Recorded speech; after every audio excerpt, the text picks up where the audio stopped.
Motivation is this great thing. It's this spark of inspiration that we get. We feel really good about ourselves. We're like, okay, yeah, I'm going to do this. Like, especially around the New Year season, we'll set these new goals and new aspirations. Like, okay, I'm going to do this. I'm going to, lose this amount of weight. I'm going to make this much money online by starting this new business or side hustle. We get really hyped up and amped up. But then naturally, over the course of a few days or a few weeks, that motivation just dies down and dwindles. And then we're back to square one. We stop taking action because we no longer feel motivated to do, what we set out to do originally. And it's a big trap that I kept falling into, especially in the earlier stages of, trying to better my life. Especially like when it came to business, I would say I would like see these like young guys, like younger than me even, like have these online businesses making 10K or like especially way more, whether it was doing e-commerce, like creating content or, just doing a whole bunch of other things. And I got really inspired. I'm like, okay, I'm going to start this business. I'm going to do this. And, I got really inspired and amped up and I try something for like a few days, a few weeks. But then once the results weren't coming in as fast as I thought they were, or as fast as they advertised that they might happen, I got demotivated naturally and I stopped taking action and lo and behold, I didn't get the results. I think a lot of people misunderstand what motivation really is. And I want to talk about that in this video if you're trying to reach a goal or trying to build something that takes longer than, a few days to achieve, you're going to need something more than motivation. So basically what motivation is, it's essentially like the starter of the fire. It like starts that initial spark. It gets you moving. It gets you that initial momentum, but it's not going to get you all the way. What you need is to fuel the fire. What you need is to have something that keeps it going. Like you can imagine if you have like a small lighter. Yeah, you have that small lighter and like gets you, a little far. It has a little bit of energy. But what you need if you actually want that fire to last longer, because, eventually, the lighter fluid's going to go away. What you need is to like add some wood, add some fuel to the fire so you can keep going long term so that you won't even need the motivation to like keep it going. You just like keep adding wood, keep adding wood. Now, what is that wood? What is that like whatever like resource that you're using to add to the fire to like keep yourself going? Before I would say that it was discipline. I would say, okay, you just got to get yourself to do it. Pretty much discipline, at least how I define it, is getting yourself to do the action even when you don't want to do it. So pushing through that hard work, whether it's in fitness, you have to just go to the gym and eat the healthy food. Even if you really don't want to, you just gotta like, tough out through it and like keep going until you get the result. I thought that was the solution, but now that I'm thinking about it, that's not actually the case. I mean, discipline definitely does have its place. It's definitely useful. But for the things that I've been more consistent in long term, it hasn't actually been discipline. And it's actually been something else. It's conditioning. Essentially, the way conditioning is, the best way I can explain it is with, I don't know if you've heard of Pavlov's dogs, but it's essentially the idea where this guy so basically there's these dogs and, this guy, he gave them like treats or like food or whatever, say it's like meat. Give the dog meat, or first you ring a bell, give the dog meat. The dog eats the meat and like he's really happy because he just got some food. Ring a bell again, give the dog some food. Ring a bell again, give the dog some food. And eventually by like you keep repeating this process, the dog associates the ringing of that bell to like getting that food. So it gets to the point where you can ring the bell and you don't even have to like give the dog food. The dog now associates getting food with that bell. So like he'll start to salivate just from hearing that bell. What's happened is that the dog has been conditioned to like associate the bell to like, okay, I'm going to get food.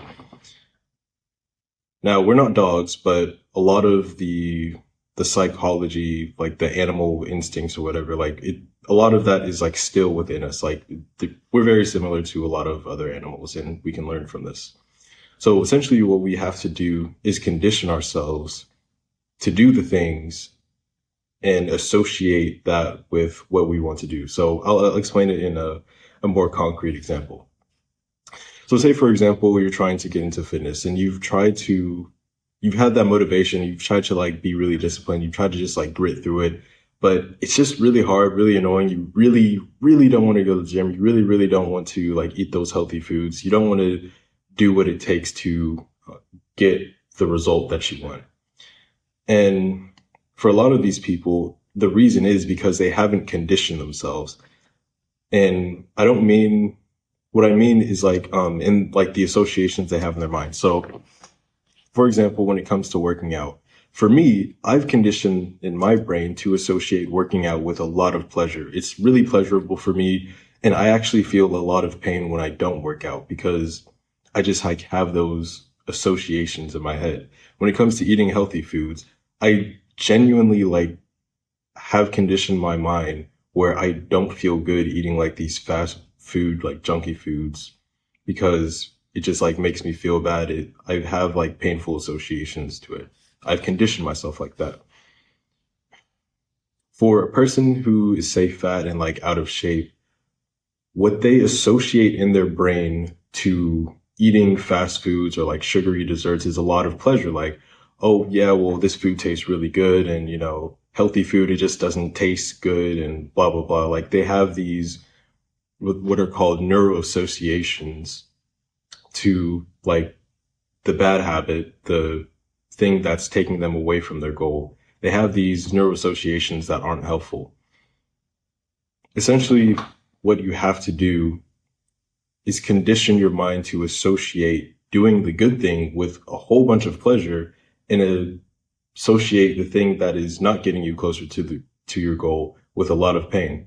So in the example of like, you know, a fat guy trying to get fit, if he can just make it up in his mind where eating fast food is absolutely like disgusting, like he starts to associate it with, okay, well, if I keep eating fast food, I'm going to be like really fat and overweight. I'm going to feel sluggish and like all of these like really negative things.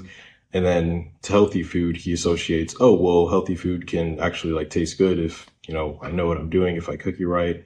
Healthy food is going to make me feel more energetic. Healthy food is going to, you know, get me slimmer and more in shape. If he conditions his mind to believe those things and changes those neuro associations, now it's going to be much easier for him to naturally eat those healthier foods. Same thing with working out. In the beginning stages, especially, you know, your conditioning is probably the thinking, oh yeah, well, working out is really hard and, you know, it's going to take a lot of energy. I'm going to be out of breath and it's just going to take too much time to like do all those things. Instead, if you can just change your neuro associations and say to yourself, well, working out will actually feel good. Working out, I'll actually like feel more energetic afterwards. If I work out, I'm, you know, obviously going to get the benefits of like feeling slimmer and, you know, just feeling better about myself and all of those things, associating a ton of pleasure to working out, which is like the good habit that'll get him closer to his goal. Through that conditioning, it's just going to make it much easier and you're not going to need the discipline. Now, I will say, I suppose there is like a stage where you just need raw discipline to actually get to the stage where that conditioning actually becomes like just like the thing. Like you can try to make yourself believe yeah, eating healthy food is like really good and fast food tastes bad, or and working out, you know, is actually going to make me feel more energetic. But like if you haven't actually worked out before, it's hard to convince yourself. So you're going to need some discipline. But once you just take action for long enough and you keep conditioning yourself, you keep doing the things and changing those neuro associations in your mind, naturally you're just going to start conditioning yourself to want to actually work out, to want to actually eat the healthy food. And you're no longer going to need that discipline. You're no longer going to need that motivation because you're conditioned to actually want to do that thing. I hope I didn't make it sound too complicated, but that's essentially the idea that I've used not only for fitness, but also for other things like business. And especially this year, I'm going to start using it for bettering my communication. Um, and yeah, hope this helps. Don't rely too much on motivation. Start just to condition yourself to do the things, take the actions that align with your goal. And I think you'll make a lot more progress. But anyways, hope this helps. Peace out.